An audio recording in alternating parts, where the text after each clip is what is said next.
நாட்டுக்காக உழைப்பதற்கே அண்ணா பிறந்தார். பொது நலத்தில் தானே நாள் முழுக்க கண்ணா இருந்தார். நாட்டுக்காக உழைப்பதற்கே அண்ணா பிறந்தார்.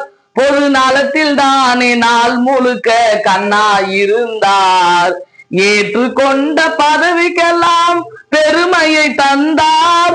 தன் இனிய குடும்பம் ஒன்றுக்கு தான் வறுமையை தந்தார் அப்படின்ற மாதிரி எம்ஜிஆர் ஐயா இன்று நேற்று நாளையில அந்த பாட்டை பாடுவாரு. அது மாதிரி அண்ணன் இப்பதற்கே காலம் என்று எண்ணி விடாதே, பொய் எத்தனை நாள் நிலைத்திருக்கும் மறந்து விடாதே. ஒரு நாள் இந்த நிலைமைக்கெல்லாம் மாறுதல் உண்டு, அந்த மாறுதலை பார்ப்பதற்கு தேறுதல் உண்டு. அந்த மாறுதலை பார்ப்பதற்கு தேறுதல் உண்டு. ஒரு சம்பவம் என்பது நேற்று, ஒரு சரித்திரம் என்பது இன்று, வெறும் சாதனையாவது நாளை, வரும் சோதனை தான் இடைவேளை அப்படின்னு சொல்ற மாதிரி அந்த காஞ்சி தலைவன் அண்ணாவை விஜய் அண்ணா பாட்டோட ஆரம்பிச்சாரு பாருங்க. அந்த டிவிக்கே தொண்டர்கள், என் தங்கைமார்களும் என் தம்பிமார்களும், அந்த 3000 பேர் என்ட்ரி பாஸோட லேடிஸுகளும் அந்த அரங்கம் நிறைந்த காட்சியாக அண்ணன் நின்னாரு. இந்த மண்ண அண்ணன் நின்னா இந்த கூட்டம் வெள்ளன்னு சொன்ன மாதிரி அண்ணன் ஆரம்பிச்சாரு. 10 நிமிஷம் அந்த விசில் சவுண்டும் அந்த இது அடங்கவே இல்லைங்க. ஏன்னா 55 நாள் கழிச்சு, நமக்கு இன்னும் வெளியே போறதுக்கு பர்மிஷன் இல்ல, 55 நாள் கழிச்சு மக்களை சந்திச்சாரு அந்த காஞ்சி தலைவன். அண்ணாவோட பேர பிள்ளையா நம்ம அண்ணன் விஜய் அண்ணா டிவிக்கே தலைவர் நின்னாரு. அந்த அரங்கம் நிறைந்த காட்சை பாக்குறதுக்கு கண் கொள்ளாத காட்சிங்க. கண்டிப்பா இப்படி இனிமே நம்ம இந்த மாதிரி ஒரு ரூட்டை பிடிச்சி பாத்துக்கலாம் அப்படின்னு சொல்லிட்டு அண்ணன் ஆரம்பிச்சாரு. அதாவது காஞ்சிபுரத்துல அந்த மணல் கொள்ளைய அதாவது 22,072 யூனிட் மக்கள், அந்த யூனிட் மக்கள் மணல் கொள்ளை காஞ்சிபுரத்துல பாலாறு நம்ம உயிரோடையும் ரத்தத்தோடையும் ஓடுன அந்த காஞ்சிபுரம் பாலாற்றுல 22,730 யூனிட் மணல் கொள்ளை அடிச்சு அதுல 4,730,000 கோடி ஊழல் நடந்திருக்கிறத அப்படியே புட்டு அண்ணன் வச்சாரு. அதுக்கப்புறம் நம்ம கைத்தறி நெசவாளர்களோட வறுமையும் பட்டினியும் அவங்க கந்து வெட்டு கொடுமையும் எடுத்து சொன்னாரு. கண்டிப்பா மணல் கொள்ளை நடக்கிறப்ப நம்ம விவசாயம் பாதிக்கப்படும், மணல் அந்த நீர்நிலைகள் பாதிக்கப்படும், விவசாயிகள் பாதிப்படைவாங்க. இப்படி எல்லாரோட பாதிப்பை அண்ணன் அழகா எடுத்து சொன்னாரு. நம்ம மண்ணை எடுத்து சொன்னாரு. அதுக்கப்புறம் பாத்தீங்கன்னா இத்தனை கொள்கைகள், எங்களுக்கா கொள்கை இல்ல, சிஏஏ கட்சி ஆரம்பிக்கிறதுக்கு முன்னாடியே அதுக்கு கண்டிப்பா கல்விய மாநில உடைமை ஆக்கணும்னு பிரச்சனை பண்ணினது யாரு? அதுக்கெல்லாம் எங்க கொள்கை உங்களுக்கு தெரியலையான்னு கொள்கையை பற்றி எடுத்து சொன்னதாகட்டும். சாயத்தொழில் கைத்தறி நெசவாளர்களுக்கு கிட்டத்தட்ட 40,000 பேர் யூனியன் அமைச்சு அதுல அவங்க சங்கத்துல இருக்காங்க. அந்த சங்கத்து மூலியமா அவங்களுக்கு இந்த சாய தொழிலாளர்களுக்கு வெறும் ஒரு நாள் கூலி 500 ரூபாய் மட்டும்தானு அதை அழகா எடுத்து சொன்னாரு. ஒவ்வொரு திட்டத்தையும் எடுத்து சொன்னாரு. எங்களுக்கு கொள்கை, எங்களோட லைட்டான கொள்கையை வெயிட்டா சொன்னாரு தளபதி. கண்டிப்பா எல்லாருக்கும் நிரந்தரமா இருக்க ஒரு வீடு வேணும், அந்த வீட்டுல 2 சக்கர வாகனம் கண்டிப்பா இருக்கணும், காரும் எங்களோட கனவுதான். ஆனா அதுக்கு உண்டான வருமானம் வந்த பிறகு அதையும் நம்ம பார்ப்போம். அதுக்கு முன்னாடி வீட்டுல ஒவ்வொருத்தரும் ஒரு வீட்டுல ஒரு ஆளாவது டிகிரி படிச்சிருக்கணும். அதுக்கப்புறம் நிரந்தர வருமானம் வீட்டுல உள்ளவங்களுக்கு வேணும். வருமானம் வந்தாலே எங்க தன்மானம் வருங்க, எங்க தன்மானம் வந்தாலே நிலை உயருங்க. அதை பத்தி அழகா எடுத்து சொன்னாரு தளபதி. இப்படி ஒவ்வொரு கொள்கைகளுக்கு எங்களுக்கா கொள்கை இல்ல, எல்லாத்தையுமே புட்டு வச்சாருங்க. காஞ்சி தலைவன் தான் சொல்லணும். காஞ்சி தலைவன், புரட்சி தலைவர் நடிச்ச படம். காஞ்சி தலைவனா தளபதி நம்மளை பெருமைப்படுத்தி அவர் பேசின விதம் அப்படியே மக்கள் அரங்கம் நிறைந்த பாராட்டு. மக்களோட போராட்டத்திற்கான தீர்வு மாதிரி தளபதி அப்படி நின்னு மைக்கு கிட்ட பேசின அந்த அழகான அந்த அற்புதமான வார்த்தைகளும் மக்களுக்கு நிம்மதியை கொடுத்துச்சுன்னு சொல்லணுங்க. கண்டிப்பா நம்ம ஆட்சிக்கு வருவோம். வந்தோம்னா கண்டிப்பா எங்க சட்டம் ஒழுங்க ஸ்ட்ரிக்டா ஃபாலோ பண்ணுவோம்.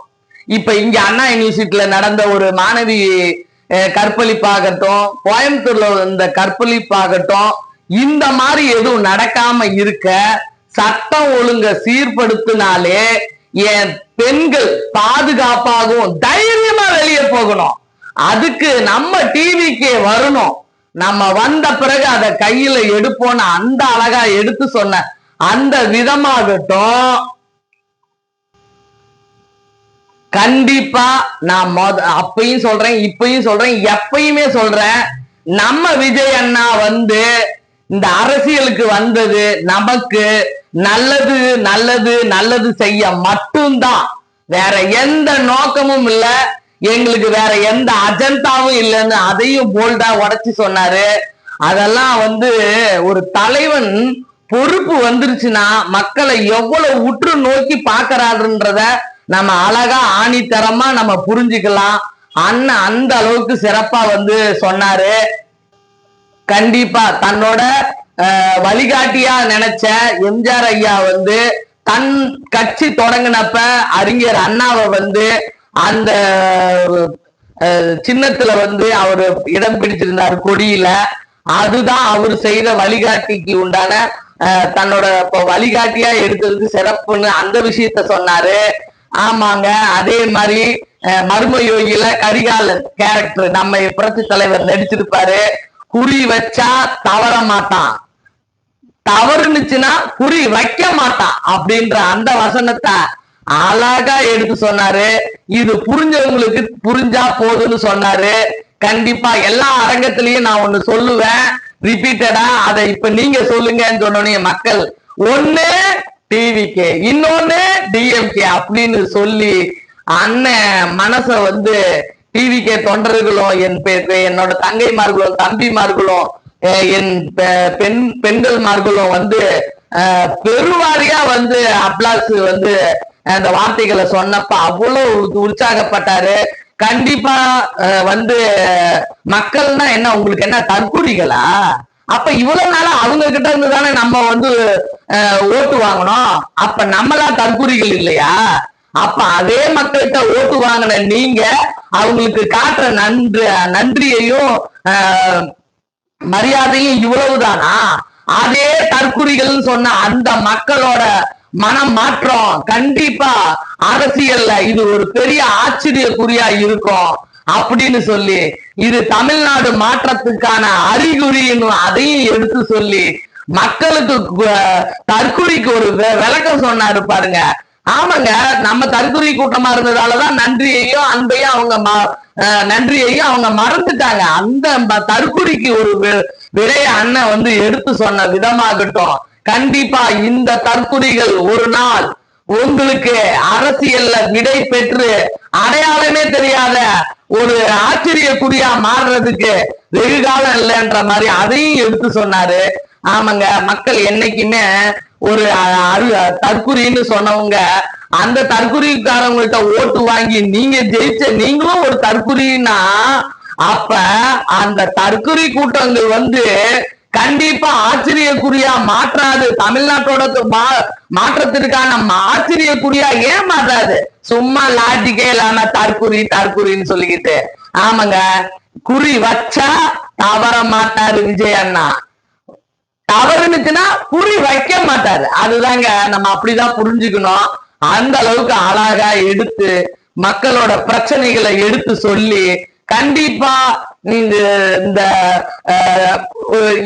நேற்று முதல் தளபதி இன்று முதல் மாறும் நீதி மக்கள் மன்னன் நின்ன பொறுப்பா கோடி மக்கள் ஒசத்திட கோடிகளை உதறிட்டு நம்ம அண்ணன் வந்து நின்னா பொறுப்பா வந்தார்கள் சில பேரு காலம் வெல்ல அவங்க போல வந்தாலே வரலாறு அவங்க போல இவரும் வெல்ல விதி ஒன்று. ஏண்டா இந்த விஜய நம்ம தொட்டோன்னு அலறத்தான் போறீங்க? ஏண்டா இந்த விஜயோட மக்களை தொட்டோன்னு கதறத்தான் போறீங்க? பிளாஸ்ட் பிளாஸ்ட் பிளாஸ்ட் அப்படின்னு அண்ணன் தெரிக்க விட்டுட்டாருங்க. அரங்கத்தைய தெரிக்க விட்டுட்டாரு, அந்த ஸ்டேடியத்தைய.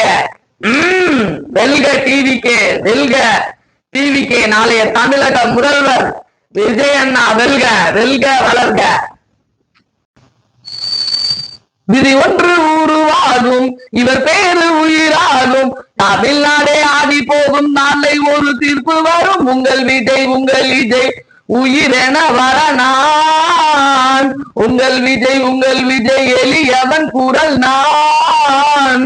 மக்கள் தானே மன்னர்கள் என்று எடுத்து சொல்ல தளபதி நான் வர நான் அப்படின்னு சொன்ன மாதிரி அண்ணன் வந்து கண்டிப்பா இந்த தமிழக மக்களுக்கு மிகப்பெரிய ஒரு ஆச்சரியத்தை 2026 காட்டத்தான் போறாரு. வெற்றிகரமா காஞ்சிபுரத்தில் காஞ்சி தலைவனோட கண்டிப்பா அண்ணாவோட சிறப்பை எடுத்து சொல்லி நெசவாளர்களோட பிரச்சனை, மணல் கொள்ளையோட பிரச்சனை, இப்படி எல்லா பிரச்சனையுமே எடுத்து சொல்லியிருக்கிறாரு. என்று என்னைக்குமே இந்த தமிழக மக்கள் விஜய் அண்ணாவோட மிகப்பெரிய தொண்டர்களா வருங்காலம் இவரை வாழ்த்திட வருவாங்கன்னு சொல்லி நன்றி கூறி வணக்கம் சொல்லி விடை பெறுகிறேன். சுகந்தி, உங்கள் சுகந்தி.